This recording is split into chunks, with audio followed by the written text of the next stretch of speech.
Welcome to the introduction for the Let's Read Frankenstein. So I had up a poll, and this won the poll. In the month of October, we're going to be reading Frankenstein by Mary Shelley. There's two versions of this text that are available. There is the 1818 version, which is the original text, and then there's the 1831 revision. The 1831 revision is the one that most people are familiar with, and it is the version that we will be reading for this Let's Read. So I wanted to give people plenty of time, if they wanted to participate, to get a copy of the 1831 version of Frankenstein and to read along. Not quite sure how this Let's Read is going to work out. I'm going to be breaking the book up into chunks. We'll be reading, an assigned number of chapters for that particular reading, and then we'll come back and I'll talk about it. This is kind of be like a little bit of a book club. Now, I am not a scholar. I don't have a PhD. I'm not a literary critic. I'm just a layman.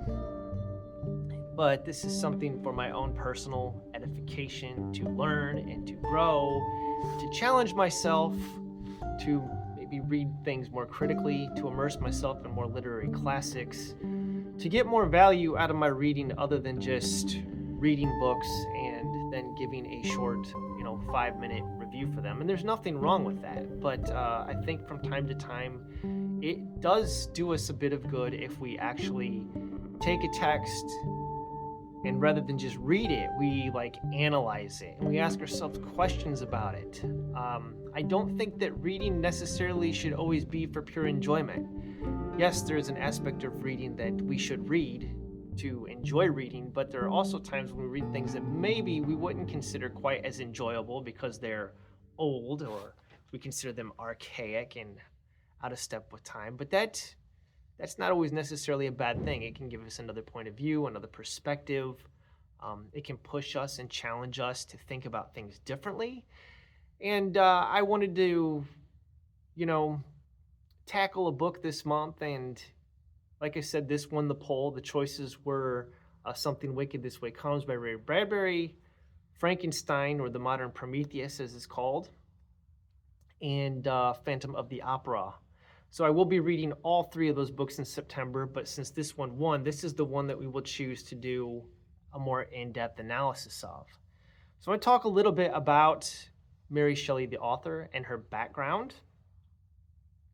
Okay, so Mary Shelley, actually her birth name is Godwin. She was the daughter of a political, I guess you'd call him like a political anarchist or a philosopher anarchist, William Godwin.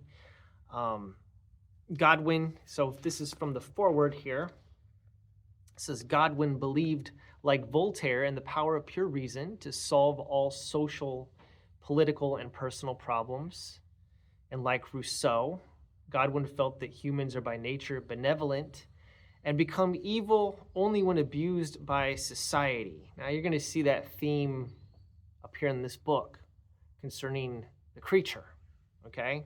But we'll get to that. But it's important, I think, to note the beliefs of Mary Shelley's parents and how they come out in this text, how some of these ideas of her parents are present in the novel, okay? William Godwin opposed violence as a means of changing things. Instead, he saw well-educated citizens working towards a better world by repressing emotions and reasoning person to person.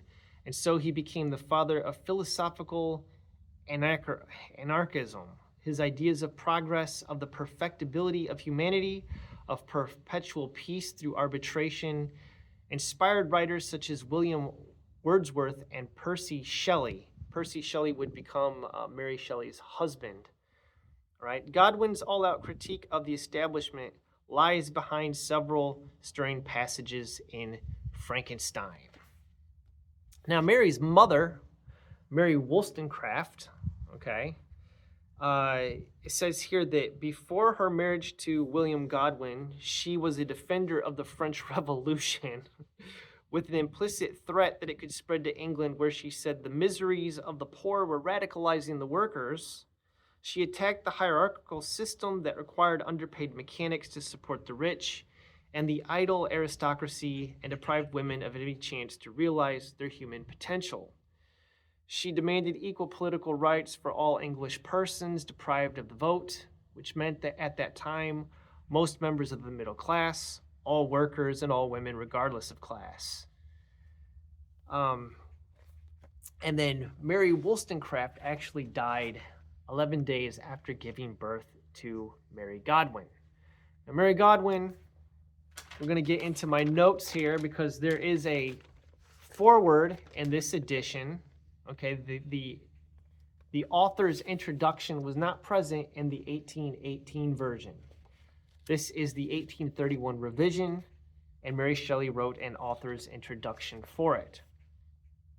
I'm not going to really go off of the introduction because even though this is something you definitely should read, it's kind of sanitized. And I wanted to get into kind of the more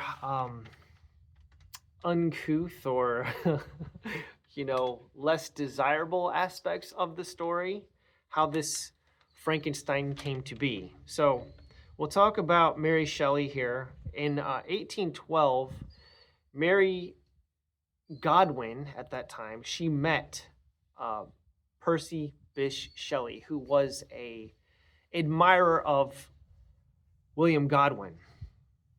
Okay, and he was a poet. Percy met Mary, she was age 14 or 15, it was in the year 1812. At that time, Percy was married to a woman named Harriet Westbrook, who was pregnant. In 1814, Mary Shelley began a romance with Percy Bysshe Shelley. William Godwin, Mary Shelley's father, forbade the relationship, and they eloped together. Percy and Mary took off for France. So this is not really part of the introduction here. What happened is that Harriet Westbrook ended up committing suicide. This was Percy Bysshe Shelley's wife, and then Mary and Percy ended up marrying. Now, the impetus for the story, Frankenstein here, was in 1816. 1816 is called the year without summer. Mount Tambora in Indonesia had erupted that year, disrupting weather patterns. It caused floods and famines due to the ash that was in the atmosphere. Lord Byron that summer was intending to spend the summer sailing. Now, he wasn't able to do so because of these, the darkness and all of the disruptions to the weather. So he spent his vacation in his villa in Geneva, Switzerland. Now, Lord Byron, why this is going to become important to the formation of Frankenstein, a little bit about Lord Byron. He was kind of like the most popular poet of the day, okay, of the early 19th century. He was, well, at least in the English-speaking world at that time. He was a very egotistical man from what I read into. His life was rife with scandal. He was a bisexual sex fiend, maybe even a sex addict. One of his lovers was a girl named Claire Clairmont. Now, why this is important is because Claire Clairmont is Mary, at that time, Godwin, Mary Shelley's stepsister. So Claire Clairmont's stepsister was Mary Godwin, who at that time was the mistress of Percy Bysshe Shelley, who himself, as I said, was a poet, but not as famous as Lord Byron. So in 1816, Claire Clairmont, Mary, and Percy Bysshe Shelley went to Geneva together to inform Lord Byron that Claire Clairmont was pregnant, and in a real Maury Povich moment to say, "You are the father." Well, upon finding out about this, he wasn't too pleased. He really didn't want to have anything to do with Claire because this guy had issues. Okay. But while they were there in Geneva, Switzerland during this, year without summer, they became friends. They spent the summer inside reading ghost stories. Well, Lord Byron would read ghost stories to them. And when he ran out of stories to read, he then challenged his guest, who included Mary Godwin or Mary Shelley, Percy Bysshe Shelley. We don't know if Claire was there. She didn't write a ghost story, but he challenged them to write a ghost story. And then there was a doctor, the physician, or Lord Byron's physician, whose name was Dr. John Polidori, is that how you say it? Polidori? I think that's how you say his physician. There was a proposed contest, like I said, between them to write a spooky ghost story. So the participants were Lord Byron. I don't think he wrote anything. Dr. John Polidori wrote a story called The Vampire, Vampyre, which was about a blood-sucking aristocrat. It's actually a metaphor for Lord Byron himself. I'm not too sure if Dr. Polidori was the biggest Lord Byron fan. There's a story that Polidori became enamored with Mary while she was there, and Byron actually told him, if you jump out a window, you'll impress this girl and she'll fall in love with you. Well, he jumped out the window. I don't know why he thought this was a good idea, and ended up hurting his ankle, much to Lord Byron's amusement. Mary Godwin, well, I'm just going to refer to her as Mary Shelley from here on out rather than referring to her as Godwin. When she eloped with Percy, her father disowned her, basically refused to talk to her anymore. So she's kind of, it's complicated. These people are clearly all dysfunctional, but just giving you the background on this. She ended up coming up with the story of, or the idea, the impetus for Frankenstein. Now, it's important to note that her and Percy had a child together. The child died, the infant died 2 weeks after giving birth. So this girl is, traumatized by the experience, and she's been listening. She's really interested in science. These men, Lord Byron and Percy, are talking about science along with Dr. Polidori, and they're talking about galvanism, which at that time it was believed that galvanism, this process of electrifying things, could possibly, electrification in metal, this type of stuff, could resurrect the dead or impart life. This was like a theory floating around. So she became kind of like interested in this, and that's going to become kind of like part of this story of reanimating I'm going to call it reanimating flesh. So that's kind of the impetus behind all of this. Now, that's kind of like the Cliff Notes version. I want to talk a little bit about the aftermath of this. So this was published in 1818, like I said. Mary was very young at the time. Percy, her husband, Percy Bysshe Shelley, wrote the author's introduction wasn't included, like I said, but Mary did not write a preface for her novel. So the 1817 or 1818 preface was written by Percy Bysshe Shelley, and it is, at the end of it, it says, the following tale is the only one which has been completed. It was dated by Marlowe, in September of 1817. Now Marlowe, who is Marlowe? It's Percy. Percy Bysshe Shelley's is Marlowe. He's writing this, because otherwise this book would just start with these letters, letter number 1. It didn't have a preface. He wrote the preface. The preface remains in the 1818 version, but Marlowe does not appear as a character in the novel at all. It's just a pseudonym that Percy Bysshe Shelley is using to kind of bring an air of authenticity to the tale that's about to be told. Now, Percy himself died off the coast of Italy in a shipwreck. Italian law required cremation, and Percy was only 29 years old at the time. Now, Mary would outlive him and live very, far into, I think she lived up into the 1850s, if I'm not mistaken. I'm not going to get into this, but one of the weird things is that Percy Bysshe Shelley's heart calcified when he was cremated, and it came into the possession of Mary Shelley, who kept this her husband's calcified heart in a drawer in her desk until she died. Now, her son, it was in a silk bag. Okay, she kept his calcified heart in a silk bag. When they found it, her son, Sir Percy Florence, found the heart. It was in a silk bag, and it was surrounded by the text of Adonis, which was a poem, an elegy to John Keats, who was one of Percy Shelley's idols, I guess, one of the people he looked up to.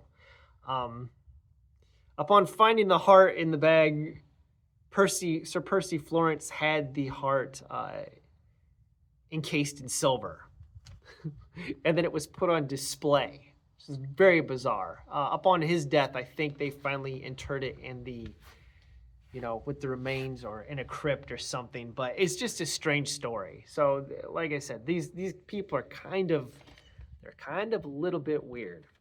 But just wanted to give you some of the background on this. Mary's intent, stated in her foreword, wasn't anything more than just to tell a story for this storytelling contest that Lord Byron put together. But, so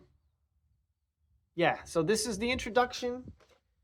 We'll get into the beginning of this book. I will announce as we get closer to the actual date when we're going to do this. Probably going to start actually reading the text in the first week of October. I'm looking at probably just doing, we'll see, but we'll probably do the letter portion. So we'll probably read the preface, okay? The 4 letters that comprise the beginning and up through chapter number, I think we'll go with chapter 4. This is not set in stone, but we'll probably do that, and then we'll go up through chapter 4 of the book, because I think chapter 5, I have a note written here, is the creature lives. So this is when the creature is going to appear in the story. So I think we'll read chapters 1 through 4, but that's some time off. So get yourself a copy of the 1831 Frankenstein. By the way, if you don't want to buy this is in the public domain. You can listen to this as a LibriVox recording, or just find your favorite podcaster, look for Frankenstein. You should be able to download it and listen to this 1831 version for free. All right. Next time we'll begin reading the text. Like I said, I will put a post in the community tab, or I'll do a short little, one of those YouTube shorts to announce when we're actually going to get the reading schedule out, what the reading schedule is going to be. We'll probably be doing, I don't know if we're going to do one of these a week. I'll probably end up doing more than one a week.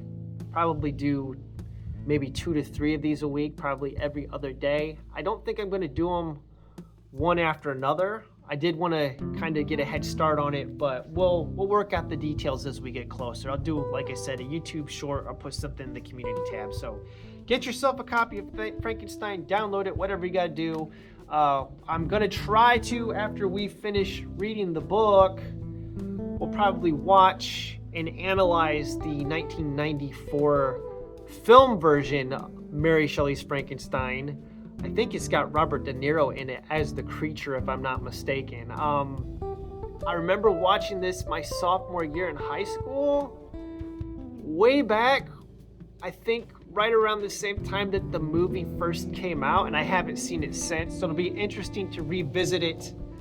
But anyways, I'm going to try to watch Bram Stoker's Dracula as well, because last year in October I read the novel Bram Stoker's Dracula. So if you want to see me talk about Bram Stoker's Dracula, I'll put it right here. You can watch that video, okay, Bram Stoker's Dracula. I'm going to review the movie and compare it to the novel. But that's it. Sorry, this is going on for 20 minutes. I want to wrap it up. Anyways, thank you for watching. And until next time, I hope you all have a wonderful day.